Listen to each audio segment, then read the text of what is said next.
Chrissie, did your father ever sexually abuse you?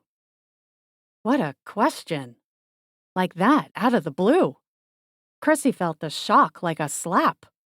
She tried to turn around so she could look at him, but he was holding her firmly by the hips. No! God, no! She said. The words came out in a long gasp. He never touched us in that way. He would hit us sometimes when we were playing up, but he never abused us in that way. He had a terrible temper, but sexual abuse? No. He wasn't a monster.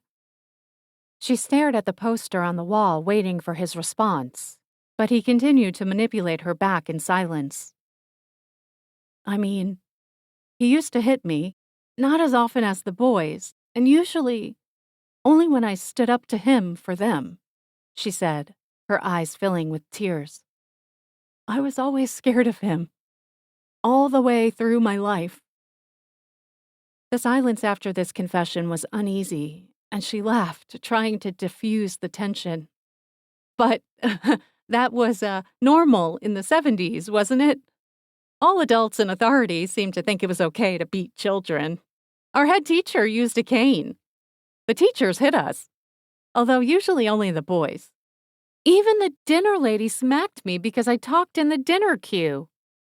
Chrissie laughed again, expecting him to join her. Also, my piano teacher hit me with a conductor's baton.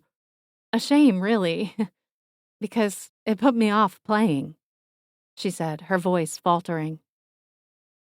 Do you think it's all right to hit children? That your father's behavior was fair? No, not really. Actually, what was worse than being hit was the way he used silence to show his disapproval of us. You were either the golden child in the family, or you did not exist. What was much more painful than being hit was being ignored. He used silence as a way of making us toe the line. I hated this rejection, so I tried hard to please him. At last, he turned her around to face him.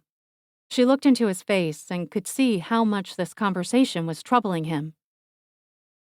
How do you feel about him, your father? He asked. I don't know. Sadness, I guess. I wish it could have ended differently between us. I wish our last meeting had been one of love. I regret being so angry with him. I wish I had been able to show him compassion. He was very ill. I wish I had told him that I loved him, she said, her voice faltering. Taking her by the hand, he led her to the treatment couch and sat her down so that her feet dangled. She felt like a small child. The atmosphere in the room was full of sadness and regret. Perhaps you could still do that, he said as he moved his hands up to gently massage the muscles between her shoulders. What do you mean? She asked.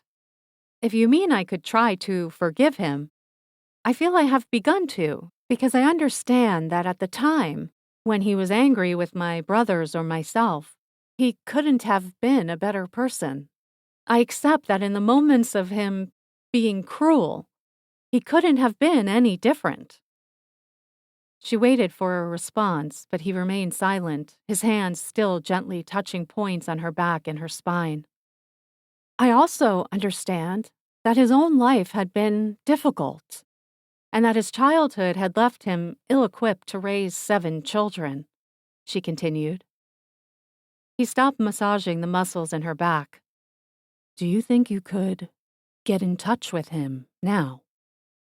His low voice was barely audible. Chrissie took a deep breath.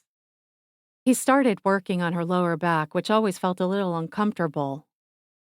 She tried to make sense of what he was saying. Get in touch with him? But how?